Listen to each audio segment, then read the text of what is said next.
Assalamualaikum warahmatullahi wabarakatuh. Pertama-tama dan yang paling utama, marilah kita panjatkan puja dan puji syukur atas kehadirat Allah Subhanahu wa Ta'ala. Karena atas nikmat dan karunia-Nya lah sehingga kita masih bisa berjumpa dengan bulan suci Ramadan. Tak lupa pula kita kirimkan salawat beserta salam kepada baginda Nabiullah Muhammad sallallahu alaihi wasallam. Karena atas perjuangannya lah yang telah membawa kita semua dari zaman jahiliyah menuju sana yang Islamiyah seperti sekarang ini. Dan pada kesempatan kali ini saya akan membawakan dakwah yang berjudul Menggapai Ampunan di Bulan Ramadan. Dalam bulan Ramadan, banyak sekali sebab-sebab turunnya ampunan. Ampunan tersebut akan didapatkan bila mana kita mengerjakan segala yang diperintahkan dan menjauhi segala yang dilarang oleh Allah Subhanahu wa Ta'ala. Ada banyak amalan yang dapat mengaruhi makfirah Ramadan, sehingga kita dianjurkan untuk memperbanyak amalan sunnah di bulan yang penuh keberkahan ini. Di antara sebab-sebab ampunan tersebut ialah: yang pertama, melakukan puasa di bulan suci Ramadan.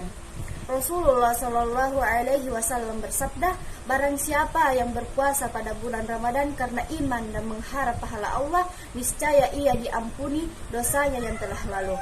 Hadis muttafaq alaih. Yang kedua, melakukan salat tarawih dan tahajud di dalamnya, salat Lailatul bulan Ramadan. Rasulullah Shallallahu Alaihi Wasallam bersabda, barang siapa melakukan salat malam di bulan Ramadan karena iman dan mengharap pahala Allah, niscaya diampuni dosanya yang telah lalu. Yang ketiga, melakukan salat dan ibadah lain di Ramadan Lailatul Qadar, yaitu pada 10 hari terakhir di bulan Ramadan. Ia adalah malam yang penuh berkah, yang di dalamnya diturunkan Al-Quranul Karim, dan pada malam itu pula dijelaskan segala urusan yang penuh hikmah. Rasulullah Shallallahu Alaihi Wasallam bersabda, barang siapa melakukan salat di malam Lailatul Qadar karena iman dan mengharap pahala Allah, niscaya ia diampuni dosanya yang telah lalu. Yang keempat, memberi iftar, makanan untuk berbuka kepada orang yang berpuasa. Rasulullah Shallallahu Alaihi Wasallam bersabda, barang siapa yang di dalamnya bulan Ramadan memberi iftar kepada orang berpuasa, niscaya hal itu menjadi sebab ampunan dari dosa-dosanya dan pembebasan dirinya dari api neraka. Hadis riwayat Ibnu Khuzaimah, dan ia mengasihkan hadis ini Al-Baihaqi dan lainnya. Yang kelima, beristighfar, meminta ampunan serta berdoa ketika dalam keadaan puasa, berbuka dan ketika makan sahur. Doa orang puasa adalah mustajab atau dikabulkan, baik ketika dalam keadaan puasa ataupun ketika berbuka. Allah Subhanahu wa Ta'ala memerintahkan agar kita berdoa, Dia menjamin mengabulkannya. Allah Subhanahu wa Ta'ala berfirman, dan Tuhanmu berfirman, berdoalah kepadaku, niscaya aku mengabulkannya untukmu. Surah Ghafir ayat 60. Dan dalam sebuah hadis disebutkan, ada 3 macam orang yang ditolak doanya, di antaranya disebutkan orang-orang yang berpuasa hingga ia berbuka. Hadis riwayat Ahmad At-Tirmizi.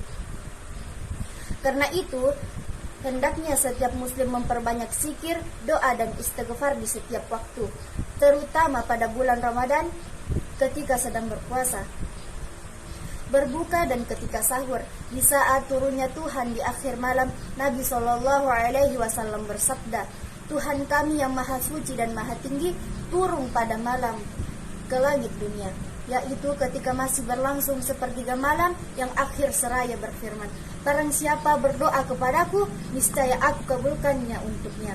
Barang siapa memohon kepadaku, niscaya aku memberinya.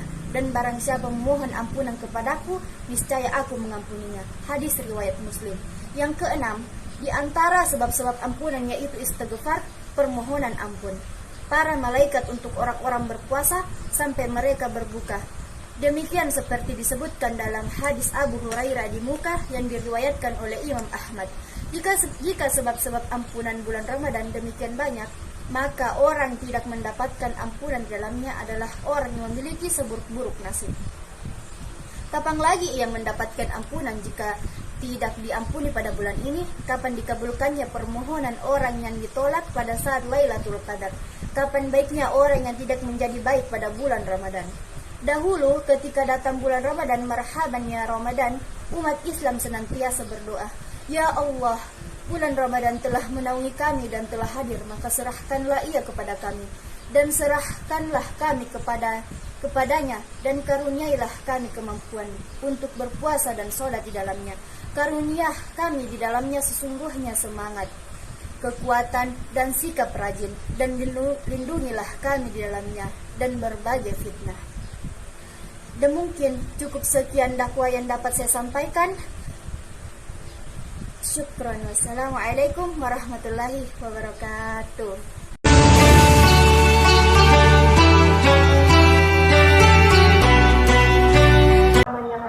Assalamualaikum warahmatullahi wabarakatuh.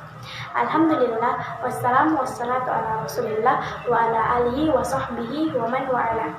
Wa la hawla wa la quwata illa billah, amma ba'du. Alhamdulillah, segala puji dan syukur kita panjatkan kepada Allah Subhanahu wa ta'ala. Salawat dan salam tak lupa pula kita haturkan kepada baginda Muhammad sallallahu alaihi wasallam. Allahumma shalli wa sallim alaih. Berdirinya saya di sini, saya akan membawakan dakwah singkat yang berjudul Pahala Sedekah di Bulan Ramadan.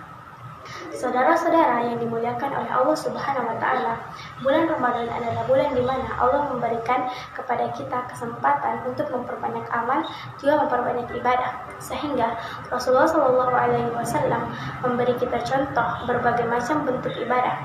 Di antara bentuk ibadah tersebut adalah memperbanyak sedekah, memperbanyak berinfak di jalan Allah Subhanahu wa ta'ala. Sedekah memiliki makna yang cukup luas. Makna yang luas tersebut dicakup dalam hadis Rasulullah SAW yang artinya engkau menolong seseorang dan engkau menaikkan di kendaraanmu, atau engkau membawakan barangnya, maka itu adalah sedekah. Perkataan yang baik juga merupakan sedekah. Tersenyummu terhadap saudaramu juga merupakan sedekah.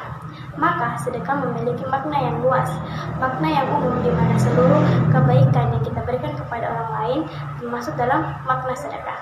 Sedangkan makna sedekah yang kedua adalah sedekah dalam makna yang khusus, yaitu memberikan apa yang kita miliki untuk orang lain, memberikan harta yang kita miliki kepada saudara-saudara kita yang lebih membutuhkan. Maka itu masuk dalam makna sedekah yang lebih khusus, di mana makna sedekah yang khusus ini lebih ditekankan kepada perkara di mana kita diperintahkan untuk meninggalkan sifat bakhil, sebagaimana Allah Subhanahu wa ta'ala berfirman dalam Quran surah Al-Hasyr ayat 9. A'udzu billahi minasyaitonir rajim. Bismillahirrahmanirrahim. Wa may yuqashsha nafsihi fa ulaika humul muflihun. Shadaqallahul adzim. Yang artinya, dan siapa yang dilindungi dari kekikiran, maka mereka itulah orang-orang yang beruntung. Allah Subhanahu wa ta'ala mengingatkan kaitannya sedekah dengan sifat bakhil, bahwa seseorang harus menjauhkan diri dari sifat bakhil, sifat kikir, sifat pelit, di mana sifat itu adalah sifat yang sangat mengotori jiwa kita. Maka Allah Subhanahu wa ta'ala menegaskan bahwa orang-orang yang dijauhkan dari sifat bakhil, sifat kikir, maka orang tersebut merupakan orang-orang yang beruntung. Karenanya pentingnya kita melihat kepada diri kita sendiri, apakah kita termasuk orang-orang yang bakhil, karena terkadang ada seseorang yang tidak merasa bahwa dia termasuk ke dalam orang-orang yang sifat bakhil, karena dia sudah sering berinfak, bersedekah, tetapi dia masih termasuk dalam golongan orang yang bakhil. Tentunya bakhil di dalam bersedekah itu masuk dalam perkara-perkara yang wajib untuk dikeluarkan, seperti zakat fitri, zakat mal, yang itu wajib bagi seseorang untuk dikeluarkannya, dan semua yang wajib ditanggung. Maka itu termasuk dalam kewajiban harta. Ketika seseorang tidak menjalankannya, maka dalam Islam dia disebut sebagai orang yang memiliki sifat bakhil, sebagai orang yang kikir, dan sebagai orang yang pelit. Saudara-saudara yang dimuliakan oleh Allah Subhanahu wa ta'ala, bisa jadi seseorang yang bersedekah dengan sesuatu yang kecil ternyata dibesarkan oleh Allah Subhanahu wa ta'ala, dirawat dan dijaga oleh Allah Subhanahu wa ta'ala, sehingga akan didapati pada hari kiamat menjadi sesuatu yang besar. Bahkan bisa jadi orang yang bersedekah dengan satu biji kurma saja ternyata didapatkan pada hari kiamat sebesar gunung, dan demikian akan banyak didapati pada hamba-hamba yang pandai bersedekah dan yang gemar bersedekah. Demikian dakwah yang sempat saya sampaikan. Wallahu ta'ala a'lam bishawab. Wassalamu alaihi wassalam ala nabiyyina Muhammadin wa ala alihi wa sahbihi ajma'in. Wa akhiru da'wana walhamdulillahi rabbil alamin. Syukran. Wassalamualaikum warahmatullahi wabarakatuh.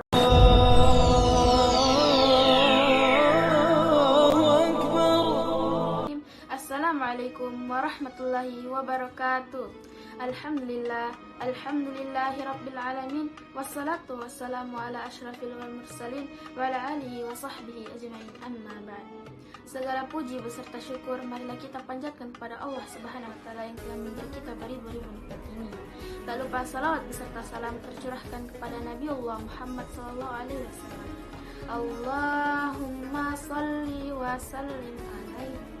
Karena pada kesempatan kali ini saya akan membawakan dakwah yang berjudul keistimewaan di bulan Ramadan, dengan harapan dakwah yang saya bawakan ini dapat bermanfaat bagi kita semua. Amin ya rabbal alamin. Sebagaimana teman-teman sekalian mengetahui, Allah mengistimewakan hari Jumat di antara hari-hari dalam satu pekan.